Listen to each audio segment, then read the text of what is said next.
میرا خیال ہے کہ اب چونکہ الیکشن بھی نزدیک آ رہا ہے، الیکشن تو ہونا ہے، تو اس کے لیے حکومت نے پہلے بھی پیشکش کی تھی کہ انتخابی اصلاحات پر بات چیت شروع ہو جاتی ہے، تو ہم انتخابات کو شفاف بنانے کے معاملے پر ایک متفقہ اسٹریٹجی بنانے میں اگر تیار ہو جاتے ہیں تو اس سے نہ صرف شفافیت آئے گی بلکہ ملک میں انتخابی جو ماحول ہے وہ بھی کول ڈاؤن ہوگا.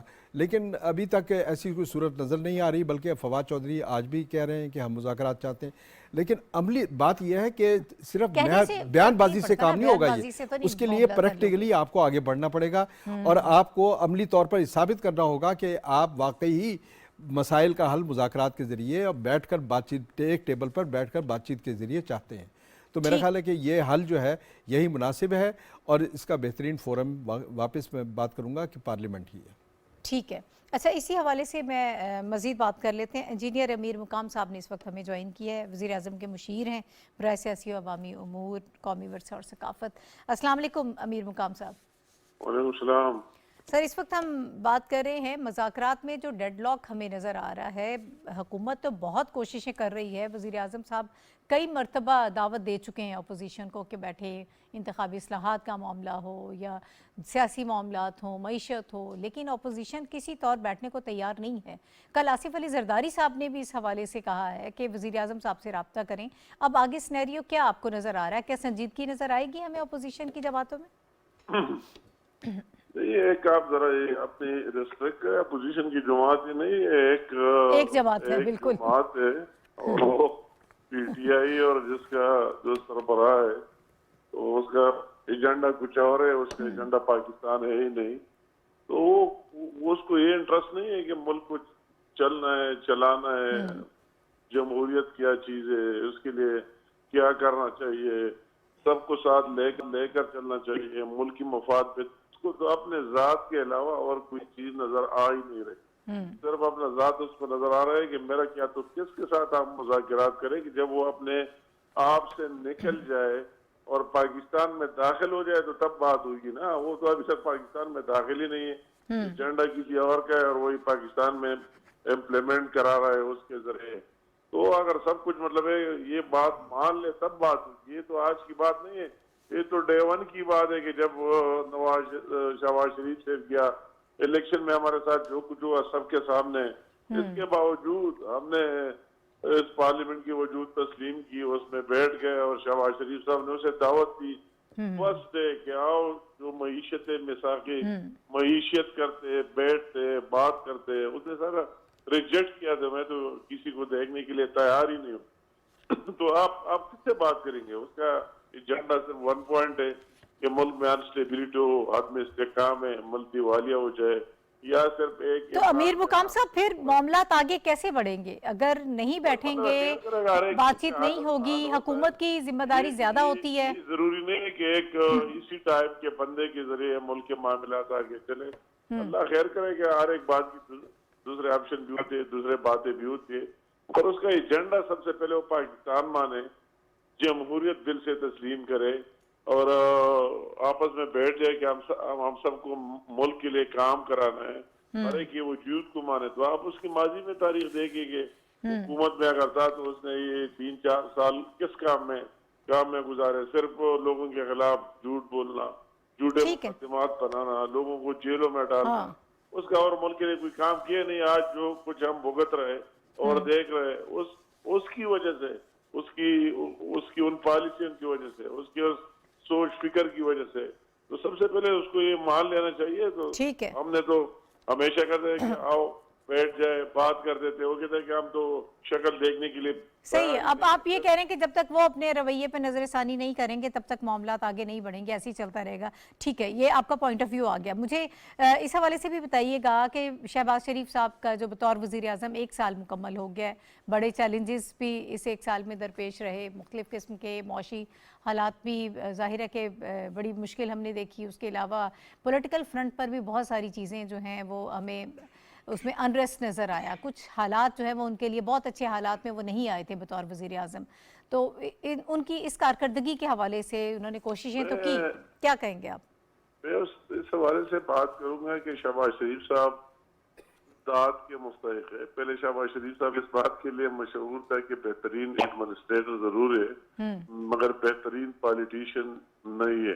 اسے یہ بھی ثابت کر دیا کہ جس طرح ہماری مخلوط حکومت ہے اور جتنی پارٹیاں ہماری ساتھ ہے جی اور وہ تو اگر کسی اور کو کہے تو ایک ہفتہ بھی ساتھ لے کر چلنا مشکل ہوگا. اور شہباز شریف صاحب کو ساری قوم کی طرف سے داد ملنی چاہیے کہ اس پوری اس ماحول کو اور مختلف الخیال لوگوں کو، اس میں مذہبی بھی ہے، قوم پرست لوگ بھی ہے، دوسرے بھی ہے، پارٹیاں بھی ہے، چھوٹی بھی ہے، سب کو ایک ساتھ ملا کے اور وہ چل رہا ہے. اللہ تعالیٰ کا احسان ہے. تو سب سے بڑا کریڈٹ اس کا یہ ہے. اس کا دوسرا کریڈٹ یہ ہے کہ اس ملک کو دیوالیہ ہونے سے بچا لیا، وفاق سے بچا لیا. جو عمران کا پلان تھا، اگر شہباز شریف پرائم منسٹر نہ ہوتا اور ہم نہ آتے اور ہماری مخلوط حکومت نہ ہوتی تو پاکستان کے کیا بننا تھا وہ لوگ جانتے ہیں. اور جو پی ٹی آئی میں اس طرح سوچ کے لوگ ہیں ان کو بھی پتہ ہے کہ کیا بننا تھا. تو محنت سے اور پھر اس کی یہ سب سے بڑا چیلنج کہ جس طرح سیلاب کی تباہ کاری آئی پورے پاکستان میں پھیل گئی. ہمیں پہلے یہ واقعات سیلاب و زلزلوں ان چیزوں کے دیکھے وہ ایک مخصوص بیلٹ میں ہوا کرتے تھے. ابھی اس طرح پورے ملک لپیٹ میں لے لیے، سندھ اور بلوچستان سے شروع کر کے اور خیبر کی پہاڑوں تک، اور اسی ہر جگہ تک پہنچنا، اپنے عوام کے ساتھ کھڑا ہونا. تو انہوں نے ثابت کر دیا کہ واقعی عوامی بننے اور بہترین ایڈمنسٹریٹر بھی ہے. تو میں کہتا ہوں ہر لحاظ سے جن مشکلات میں شہباز شریف صاحب نے جو پرفارم کیا پنجاب میں، وہ تو ایک اور ماحول تھا، مگر اسی ماحول میں سروائیو کرنا اسی عام بندے کا کام نہیں ہے. اور سب کو ساتھ لے کر چلنا بھی اور ملک کو بچانا بھی. بیرونی دنیا میں اگر آپ دیکھ لیں کہ اس نے کتنے دوری کی، کہاں گئے اور پاکستان کا مقدمہ لڑا، وہ بھی سب کے سامنے اندرونی فرنٹ پر، بیرونی فرنٹ پر. اور جو جن چیلنجز کا ہمیں سامنا ہے، انفارچونیٹلی وہ جو سیاسی وہ بھی چند لوگوں نے بنایا رکھا، دہشت گردی کو دیکھو، یہ دوسرے قدرتی آفات اور معاشی جو ان تمام چیلنجز کو وہ فیس کر رہے ہیں، مقابلہ بھی اس کا کر رہے ہیں. بہت شکریہ انجینئر امیر مقام صاحب ہمارے ساتھ موجود تھے. صافی صاحب آپ کی طرف وہ کہہ رہے ہیں کہ یہ ذمہ دار تو پاکستان تحریک انصاف ہے، اپوزیشن کی ایک ہی جماعت ہے، اور اگر اسی طرح سے معاملات آگے بڑھیں گے تو پھر کچھ لگ نہیں رہا کہ ڈیڈ لاک ختم ہوگا. جی نائد، جو پی ٹی آئی کا جارحانہ رویہ ہے آپ اس کو ضرور مورد الزام ٹھہرا سکتے ہیں، لیکن جو پاکستان کا اوورآل سیاسی ڈھانچہ ہے وہ عمومی طور پہ غیر لچکدار ان دنوں ہمیں نظر آ رہا ہے. تو وہ بھی ایک وجہ ہے، لیکن یہ ایسی وجوہات ہے کہ جس کو حل کیا جا سکتا ہے، جس سے بچا جا سکتا ہے، ان وجوہات کو ختم کیا جا سکتا ہے. اور میں پھر وہی بات کروں گا کہ زیادہ رسپانسبلٹی جو آپ نے انجینئر امیر مقام صاحب سے بھی یہی نقطہ ان کے سامنے رکھا کہ زیادہ رسپانسبلٹی حکومت پہ عائد ہوتی ہے. اپوزیشن کی طرف سے عمومی طور پر یہی رویہ پاکستان میں اپنایا جاتا ہے کہ وہ بات چیت کے لیے عمومی طور پر تیار نہیں ہوتی، لیکن حکومت کا اصرار اور حکومت کا مذاکرات کے لیے ماحول بنانے کی بنیادی رسپانسبلٹی یہ جو اس وقت کی حکومت ہوتی ہے ان پہ عائد ہوتی ہے. تو اگر ہم اوورآل صورتحال کا جائزہ لیں تو حکومت نے اپنی طور پہ کوششیں کی ہے، اور اب پی ٹی آئی کو بھی اس کا مثبت رد عمل کا اظہار متوقع تھا ان کی طرف سے، لیکن ان کی دوسری تیسری درجے کی قیادت کی طرف سے کچھ مثبت بیانات تو سامنے آئے ہیں. اور یہ وہ لوگ ہیں، مثال کے طور فواد چودھری صاحب، تو فواد چودھری صاحب تو اس وقت بھی مذاکرات کے حامی تھے اور انہوں نے ایک پل کا کردار ادا کیا تھا جب عمران خان صاحب کے دور اقتدار کے آخری ایام تھے. انہوں نے اسٹیبلشمنٹ کے ساتھ وہ عمران خان صاحب کی ساز باز اور ان کی جو ایک ورکنگ ریلیشن کو بہتر بنانے میں بہت کوششیں کی تھی. ہم ذاتی طور پہ جانتے ہیں اور آپ بھی جانتی ہے، آپ بھی جانتے ہیں بیک گراؤنڈ میں کہ فواد چودھری صاحب کو پھر اس کی کیا قیمت ادا کرنی پڑی تھی اس وقت بھی. پھر پرویز خٹک صاحب ہے, پھر اسد قیصر صاحب جیسے لوگ ہیں, انہوں نے مساحلت کی ایک جو پالیسی تھی مفاہمت کی, اس کو اپنانے کی کوشش کی ہے, لیکن ان کی بات اس وقت بھی عمران خان صاحب نے نہیں مانی تھی, اور اب بھی مجھے نہیں لگ رہا کہ خان صاحب اپنی ذات کے خول سے باہر نکلیں گے. وہ آناؤں کے باور میں اس قدر. زرداری صاحب کا کردار آپ کو کیسا لگ رہا ہے؟ جو کل ان کی سٹیٹمنٹ آئی ہے, نو ڈاؤٹ ان اٹ کہ ایک پازیٹیو سٹیٹمنٹ ہے, تو آپ کو لگ رہا ہے وہ کوئی کردار ادا کر سکیں گے؟ وہ پی ڈی ایم سے باہر بھی ہیں, ویسے پی ڈی ایم کا حصہ بھی نہیں ہے, تو کوئی اس طرح کی گنجائش پیدا کر سکیں؟ پیپلز پارٹی سے ہمدردی رکھنے والے جو ہے زرداری صاحب کو مفاہمت کا بادشاہ قرار دیتے ہیں, اور زرداری صاحب کو گر بھی آتے ہیں. دوسری طرف اگر ہم یہ دیکھیں کہ پرویز الہی صاحب جو ہے وہ بھی پرانے سیاستدان ہیں, گاگ سیاستدان ہیں, ان کو پتہ ہے کہ کس طرح رابطے کیے جاتے ہیں, کس طرح تعلقات کو استوار رکھا جاتا ہے, کس طرح ٹوٹے ہوئے تعلقات کو بحال کیا جاتا ہے. تو ایک کردار تو ادا کر سکتے ہیں مثبت. اور زرداری صاحب کا تو فرسٹ سے دیکھیں, مسئلہ تو اس سائڈ سے نہیں ہے, مسئلہ تو پی ڈی ایم یا ان کے اتحادی جماعتوں کا تو نہیں ہے. آپ خود فرما رہی ہے کہ 9-10 مرتبہ مختلف مواقع پہ پارلیمان کے فلور پہ بھی اور عوامی فورم پہ حکومت کی طرف سے یہ آفر کی گئی کہ بھئی اگر آپ نے سیاست پہ بات نہیں کرنی ہے تو معیشت پہ آ کے بات کرے, اگر معیشت پہ بات نہیں کرے سیاست پہ آ کے بات کرے. مختلف ان کو آپشن دیے گئے ہیں, لیکن ان کی طرف سے رسپانس جو ہے وہ منفی ہے, وہ مثبت نہیں ہے. جب تک عمران خان صاحب راضی نہیں ہوں گے, جب تک نواز شریف صاحب کی آشیرواد جو ہے وہ حاصل نہیں ہوگی مقتدر جو جماعت ہے ان کو. اور اس کے ساتھ ساتھ جو سب سے بڑی بات جس کو ہم نظر انداز نہیں کر سکتے اس حقیقت کو, اسٹیبلشمنٹ. جب اسٹیبلشمنٹ مطمئن نہیں ہوگی تو مذاکرات کا جامع اور پرمانی جو ایک سیشن ہے یا جو ایک عمل ہے وہ نہیں ہو پائے گا. لیکن اس کے بغیر کوئی چارہ نہیں ہے. آج نہیں تو کل یہ عمل کر کے ہی آپ سیاسی اور معاشی استحکام حاصل کر سکتے ہیں. اگر نہیں کریں گے تو یہی انارکی اور یہی جو عدم استحکام کی کیفیت ہے برقرار رہے گی. ہمایوں صاحب, جب عمران خان صاحب حکومت میں تھے اور سارا وہ سلسلہ دہشت گردی کے حوالے سے بھی چل رہا تھا, طالبان کے ساتھ بھی, تو مختلف ایونٹس پہ ان کا یہ پوائنٹ آف ویو رہا کہ جنگوں کے بعد بھی آپ کو مذاکرات کی میز پر ہی آنا پڑتا ہے, الٹیمیٹ جو حل ہے وہ آپ کا وہیں پہ ہی ہوتا ہے, آپ کو مذاکرات ہی کرنے پڑتے ہیں. اب اس وقت الیکشن سب سے بڑی ڈیمانڈ پاکستان تحریک انصاف کی ہے, اور عمران خان صاحب کے جو ہے اس حوالے سے ان کی انڈرسٹینڈنگ جو ہے کچھ مختلف ہمیں نظر آ رہی ہے.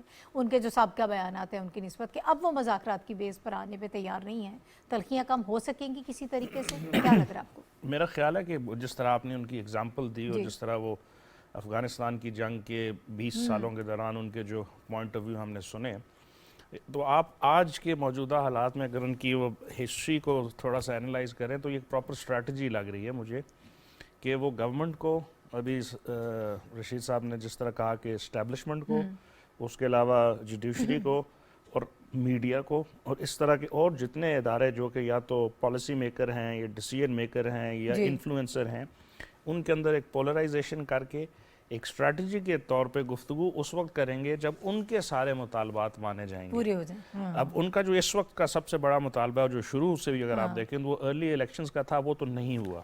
ایک وجہ لکھیں یا دوسری وجہ لکھیں, آج ہم جس موڑ پہ کھڑے ہیں وہ نہیں ہو رہا. لیکن وہ باوجود اس کے بضد اسی چیز کے اوپر ہیں کہ ابھی بھی جو ہے کہ کسی طرح میری فیس سیونگ ہو جائے عوام کے سامنے, اور میں موجودہ جو پی ڈی ایم کی گورنمنٹ ہے اور گورنمنٹ کی باقی جو اتحادی ہیں ان کو میں کسی طرح اور اسٹیبلشمنٹ کو اور جوڈیشری کو اور میڈیا کو گندا کروں, اور اس کے بعد پھر میں سب سے بڑا ایمرجنگ لیڈر بن کے ابھروں, اور تب میں مذاکرات کی میز پہ آؤں گا اور بات مانوں گا وہ جو میری مرضی کی ہوگی. تو یہ اسٹریٹجی کا حصہ ہے کہ آپ ہمیشہ سے جو ہے جو ڈیمانڈنگ پوزیشن ہوتی ہے یا جو اوور ویلمنگ اسٹرانگ پوزیشن ہوتی ہے اس سے آپ جب نیگوشیٹ کرتے ہیں تو آپ زیادہ گین کر سکتے ہیں. تو خان صاحب اس اسٹریٹجی کے اوپر ہے. تو اس سے لگتا نہیں ہے کہ مذاکرات کسی طرح کامیابی کی طرف جائیں گے. ہاں, وہ جو دوسری صورتحال ہم نے یہ دیکھی کہ جو ابھی آپ نے ذکر بھی کیا, جو امیر مقام صاحب نے بھی کیا, کہ ملک جس معاشی مسائل سے گزرا پچھلے 1 سالوں میں اور جتنے سیریس کرائسس تھے فارن پالیسی کے پوائنٹ آف ویو سے, آپ کے دوست ممالک کے ساتھ تعلقات کی وجہ سے, جو سب سے اچھا آپ کا جو قریبی ملک ہمسایہ ملک چائنا اور اس کے ساتھ جو سی پیک کا پروجیکٹ تھا اس کو سلو کیا، ان کی کمپنیوں کو تنگ کیا، ان سب کے یہ ساری اسٹریٹجی ہے کہ کسی طرح گورنمنٹ کو اس حد تک نیچے کر دیا جائے کہ وہ خان صاحب کی بات مان لیں. اس سے لگ نہیں رہا کہ وہ اس نہج پہ آ جائیں گے کہ جس میں بات مانی جائے گی، انلیس ملک کمپلیٹلی دیوالیہ ہو جائے، جو کہ اس وقت کی ان کی ڈیمانڈ ہے اور وہ کہہ بھی رہے ہیں بہت سارا. اگر آپ ان کے وہ پچھلے خطوط دیکھیں، ان کے جو سب سے پہلے آپ کو پتا ہے کے ڈیفالٹ پی اور کے جو سری وہ لنکا کے تھے ایگزامپلز فائنانس منسٹر تھے جو ورلڈ بینک کو ان کو خط لکھ رہے تھے، تو یہ وہی چیزیں تھیں. اچھا اس کے بعد امریکہ کی سازش کا انہوں نے ذکر کیا، اس کے بعد خود جو ہے اب امریکہ کی طرف سے اگر ان کے اب ظالم خلیل زاد حمایت میں کھڑے ہو کے باتیں کر رہے ہیں، تو یہ ساری چیزیں ان کی دیکھیں، وہ جو چیز کہتے تھے اس سے یا اس کے بعد حسین حقانی صاحب کا انٹرویو بھی آ گیا، وہ ساری Exactly. چیزیں جو انہوں نے بھی اس کو ڈینائی کر دیا کہ جو الزامات ان کے اوپر لگاتے رہے ہیں. تو اب وہاں پہ انہوں نے فرم ہائر کی اسی ایک سال کے دوران کہ ان کے تعلقات بہتر کیے جائے امریکہ کے ساتھ، اور پھر وہ باقی دوست ممالک میں بھی اس قسم کے جو ہے میسیجز دیتے رہے. پھر پریزیڈنٹ صاحب کا آفس یوز کر کے وہ آرمی چیف کے ساتھ بھی گفتگو کرنا چاہتے تھے، لیکن اوپن میڈیا کے اوپر، سوشل میڈیا کے اوپر جو ہے وہ فوج کی جو ہے بدنامی کی بھی ایک مہم انہوں نے چلا رکھی. جوڈیشری کے اوپر جو آپ نے دیکھا کہ ان کی وجہ سے جو اس وقت ایک کرائسس آیا ہوا. تو یہ ساری صورتحال اس چیز کو اشارہ کری کہ خان صاحب اپنی اسٹریٹجی کے مطابق گورنمنٹ کو گھٹنے ٹیکنے پہ مجبور کرنے کی کوشش کر رہے ہیں، اور اس کے بعد وہ کہیں گے کہ اب ہم نیگوشیٹ کرتے ہیں. صحیح. تو یہ مجھے کوئی اچھے حالات لگ نہیں رہے کہ یہ جو کانفلکٹ ریزولوشن کی لیکن جس اس کی میں آپ ان کا بات اپنا کریں. ٹائم نکل رہا ہے نا، وہ یہ بھی تو دیکھیں نا، وہ اپنا ٹائم بھی تو خراب کر رہے ہیں نا یہ ساری ان کوششوں میں کہ جس کا کوئی لگتا نہیں ہے کہ رزلٹ نظر آئے گا. ہاں لیکن وہ ان کی اسٹریٹجی ہے کہ میرا خراب ہو رہا ہے لیکن دوسروں کا بھی ہو رہا ہے، تو اس لیے وہ ہوتا رہے، میں نہیں کھیلتا تو کسی کو نہیں کھیلنے دوں گا. یہ بیسیکلی چونکہ وہ کرکٹر اس بھی سارے ہیں تو سیناریو میں بیچاری عوام کا کیا قصور ہے؟ اصل میں پس تو عوام رہی ہے نا. اچھا حافظ صاحب، مذاکرات کے حوالے سے ہم گفتگو کر رہے تھے، مختصراً میں چاہتی ہوں کہ تھوڑا کچھ اور ٹاپکس ہیں ان پہ بات کر لیں. آج وزیر اعظم صاحب نے ایک ٹویٹ کیا ہے، انہوں نے کہا کہ آج 1 سال مکمل ہو رہا ہے کہ میں نے بطور وزیر اعظم حلف لیا ہے. یہ سال بڑے چیلنجز اور مشکلات کا رہا. کس قسم کے چیلنجز اور مشکلات آپ سمجھتے ہیں کہ رہے ان کو درپیش؟ سب سے پہلے تو یہ ہے کہ اگر ہم ان کے عہد حکمرانی کو دیکھیں تو واقعی یہ ایک پولیٹیکل فرنٹ پر بھی اور اکنامک فرنٹ پر بھی دونوں سیاست اور معیشت دونوں فرنٹس پر جو ہیں بہت سیریس قسم کے چیلنجز کا سامنا کرنا پڑا ہے. اور لیکن اس کے ساتھ ساتھ ہم دیکھیں کہ آج میں ٹویٹ پڑھ رہا تھا پرائم منسٹر صاحب کا بھی کہ عدم اعتماد کی تحریک آئی ووٹ کی طاقت، آئین کی طاقت کے ذریعے. دیکھیں ایک طرف سازش کا بیانیہ تھا اور دوسری طرف آئین کی طاقت تھی، اور پرائم منسٹر جو ہے آئین، قانون اور پارلیمنٹ کی بالادستی کا جو ایک سلوگن تھا اس کو لے کر بڑھے ہیں. اور میں دیکھ رہا تھا کہ اگر ہم کمپیریٹیو اسٹڈی کریں تو 1 سال کے دوران پرائم منسٹر میاں شہباز شریف جو ہیں وہ پارلیمنٹ میں آئے ہیں تقریباً 24 مرتبہ، 24 یا 25 مرتبہ آئے ہیں، جبکہ عمران خان صاحب کا جو عہد حکمرانی ہم دیکھیں کہ وہ پارلیمنٹ کو کتنی اہمیت دیتے تھے. ان کی ایوریج بنتی ہے 8 مرتبہ.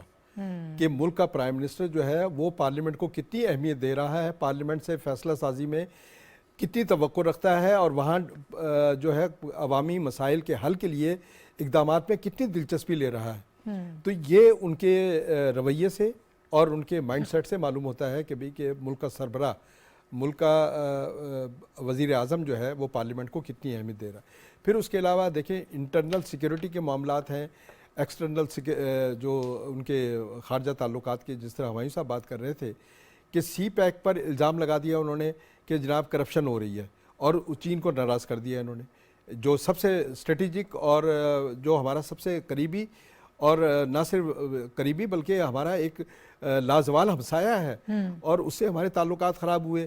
OIC کے مقابلے میں ایک نیا ادارہ کھڑے کرنے کی کوشش کی انہوں نے، اور سعودی عرب کو ناراض کیا، جس کی وجہ سے سعودی عرب کے ساتھ ہمارے تعلقات خراب کیے.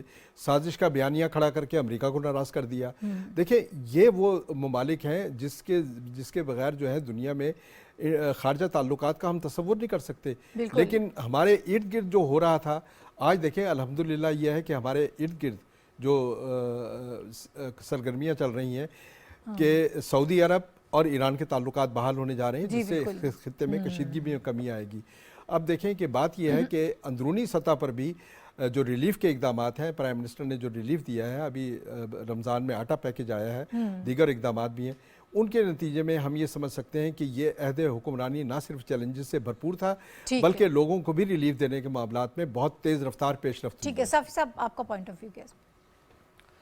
دیکھیے اس میں مدوجزر رہے ہیں بہت سارے مسئلے مسائل حکمرانی کے حوالے سے رہے ہیں، اسپیشلی قدرتی آفات نے بھی حکومت کو جو ہے مشکلات سے دوچار کیا، سیلاب کا جو مسئلہ آیا، لیکن پھر ہم نے دیکھا کہ وزیر اعظم صاحب جن کے بارے میں یہ مشہور تھا کہ وہ ایک اچھے ایڈمنسٹریٹر ہے، تو انہوں نے واقعی ایک اچھی ایڈمنسٹریشن کے ذریعے سیلاب کے اس بڑے مسئلے کو نہ صرف کیٹر کیا ریلیف اینڈ ریسکیو اور ایکٹیویٹیز کے دوران، بلکہ ہم نے دیکھا کہ کوپ 27 کے دوران پھر ماحولیات کے مسئلے کو عالمی سطح پر اجاگر کرنا اور پاکستان کے موقف کو اجاگر کرنے میں جو کردار تھا پھر وزیر اعظم اور ان کی ٹیم کا، وہ قابل ستائش ہے میری نظر میں۔ وہ ایک بڑی اچیومنٹ تھی خارجہ سطح پہ پاکستان کی کہ پہلی دفعہ جو پاکستان کا موقف تھا ماحولیات کے حوالے سے کہ جو ممالک ماحولیات کو خراب کرنے میں کم کردار ادا کرتے ہیں تو ان کو ترقی یافتہ ممالک کی طرف سے سپورٹ ملے، معاوضہ ملے، اور اس موقف کو تسلیم کیا گیا۔ پھر آپ نے یہ بھی دیکھا کہ جو 9 ارب روپے کی جو فنڈنگ ہوئی جنیوا میں، جو کانفرنس حکومت نے کروائی، اور اس کے اعلانات پاکستان کے لیے ہوئی ریلیف اور ریکنسٹرکشن ایکٹیویٹیز کے لیے، وہ بھی ایک بہت بڑی اچیومنٹ تھی۔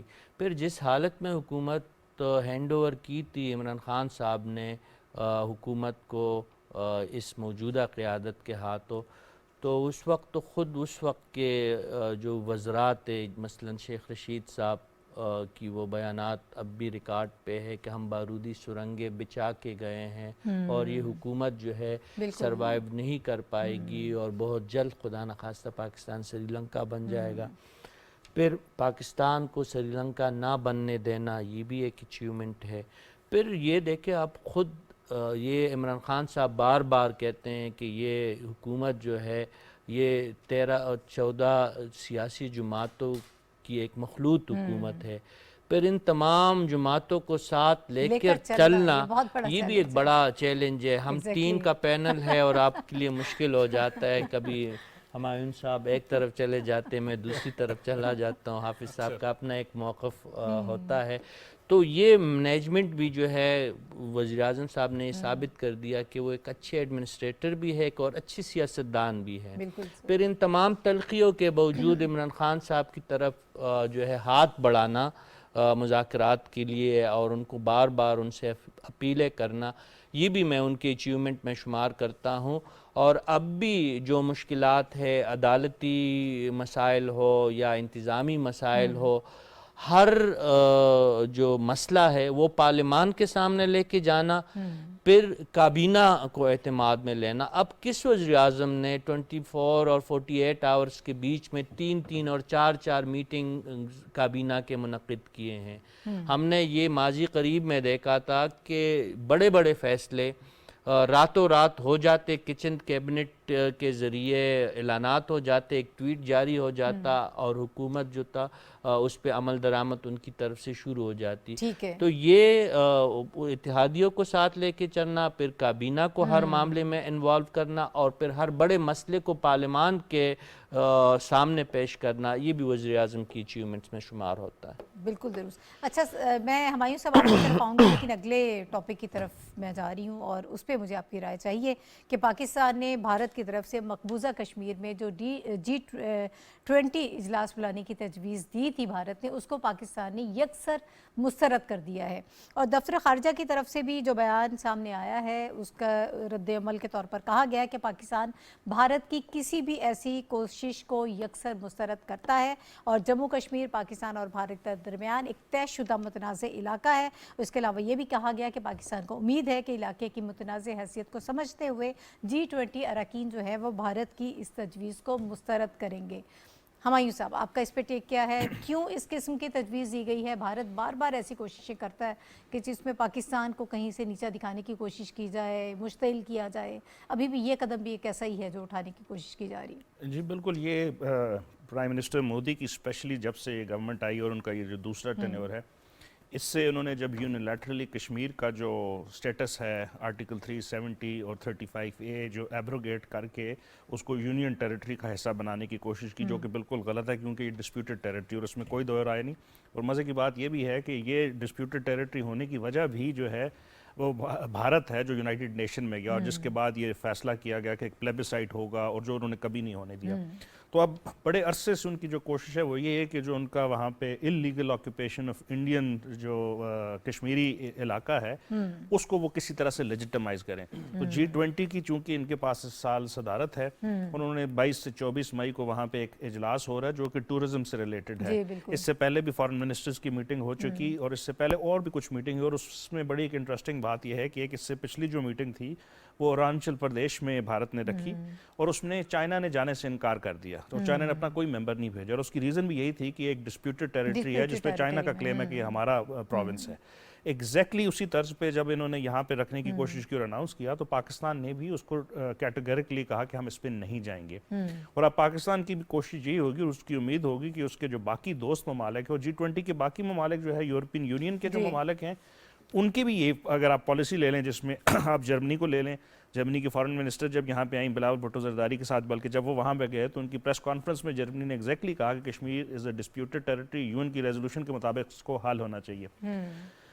چائنا آلریڈی یہ بتا چکے اور چائنا پاکستان کا دوست ہے اور یہ اس ڈسپیوٹ کا بھی حصہ ہے، کشمیر کے ڈسپیوٹ کا بھی چائنا حصہ ہے. اور اس کے علاوہ OIC کے کانٹیکٹ گروپ کے جو دو اہم ممبران ہیں سعودی عربیہ اور ترکی، ان دونوں نے بہت موقعوں پہ ایسی ریزولوشنز پاس کی جو OIC کی کانٹیکٹ گروپ آن کشمیر ہے جس میں انہوں نے بھارت کی اس غاصبانہ اللیگل آکوپیشن کو بالکل جو ہے وہ مسترد کر رہے ہیں اور کہتے ہیں کہ اس کی ریزولوشن UN کے مطابق ہونی چاہیے. تو اب ہماری کوشش یہی ہے کہ ہم اپنے ان دوست ممالک کے ساتھ ڈپلومیسی کے تھرو، اور انڈونیشیا جو بھی ایک مسلمان ممالک ہے وہ شاید ہمیں ابھی اس پہ تھوڑا سا ہے کہ وہ کیا اس کا ری ایکشن ہوگا، لیکن باقی ممالک موسٹ لائکلی جو ہے پاکستانی پوزیشن کو ٹیک کریں گے اور وہاں پہ یہ جو رکھی گئی ہے میٹنگ اس میں شاید نہ جائیں یا اپنی اپوزیشن جو ہے وہ اس کا اظہار کریں. ٹھیک ہے حافظ صاحب، سب انٹینشن کیا نظر آ رہی ہے انڈیا کی؟ ایک تو اس پہ میں چاہتی ہوں بات کریں، پھر دوسرا دیکھیں ہمایوں صاحب نے کہا یہ ہے کہ یہ ایک بڑی شرارت اور ڈپلومیٹک اوفینسو ہے انڈیا کی جانب سے جو پاکستان کے خلاف ایک مسلسل جو کیے جا رہا ہے. لیکن اس مرتبہ جو کام ہو رہا ہے، دیکھیں وہ انڈیا اس سے پہلے ہائی کمشنرز کو اور غیر ملکی سفیر جو ہیں ان کی وزٹ کرواتا رہا ہے. پاکستان اس پہ بالکل احتجاج کرتا رہا ہے کہ نہیں جانا چاہیے تھا وہاں پر غیر ملکی سفارتکاروں کو، کیونکہ بالکل یہ ڈکلیئرڈ متنازع علاقہ ہے. لیکن اب جو کام کیا جا رہا ہے وہ صرف یہ ہے کہ مقبوضہ کشمیر کے جو حالات ہیں، مقبوضہ کشمیر میں جو ایک غاصبانہ قبضہ کر رکھا ہے اس کی جوازیت اور اس کی قانونی حیثیت کو تسلیم کروایا جائے اور غیر ملکی جو مندوبین ہیں ان کے ذریعے دنیا کو یہ باور کرایا جائے کہ یہ انڈیا کا ایک کوئی لازمی حصہ ہے. لیکن ایسا نہیں ہوگا کیونکہ دیکھیں سفارتکاری میں پاکستان کی ابھی ریسنٹلی بلاول بھٹو نے جو وزٹ کیے ہیں خاص طور پر سعودی عرب کے ساتھ، امریکہ کے ساتھ، اب وہ صورتحال نہیں ہے کہ پاکستان آئسولیشن کا شکار ہے.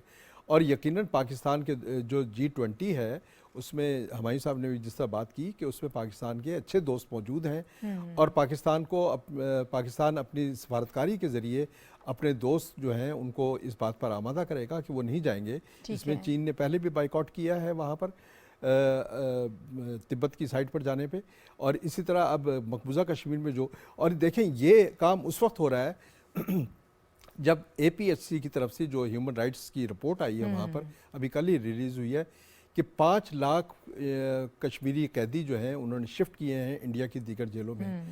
تو یہ بڑی خطرناک بات ہے. اس کے علاوہ یہ ہے کہ ابھی دیکھیں 5 اگست 2019 سے لے کر اب تک تقریباً 40,000 جو نوجوان کشمیری جو ہیں ان کو پیلٹ گنوں کے ذریعے ان کی آنکھوں کی بصارت سے محروم کر دی. یہ وہ اقدامات ہیں جس سے انڈیا جو ہے وہ توجہ ہٹانا چاہتا ہے عالمی برادری کی. اور جو OIC کانٹیکٹ گروپ ابھی لاسٹ میٹنگ ہوئی تھی جنرل اسمبلی کے سیشن میں، اس میں واضح طور پر انہوں نے یہ کہا تھا کہ ہمارا ایک ڈیلیگیشن جو ہے کشمیر میں جانے کی اجازت دی جائے تاکہ ہم خود دیکھ سکیں کہ وہاں ہیومن رائٹس کی کنڈیشنز کیا ہیں. بھارت ان تمام اقدامات سے توجہ ہٹانے کے لیے اب یہ G20 کانفرنس وہاں منعقد کرنا چاہتا ہے. میرا خیال ہے یہ نہیں ہو سکے گی اور ایسا کام نہیں ہوگا.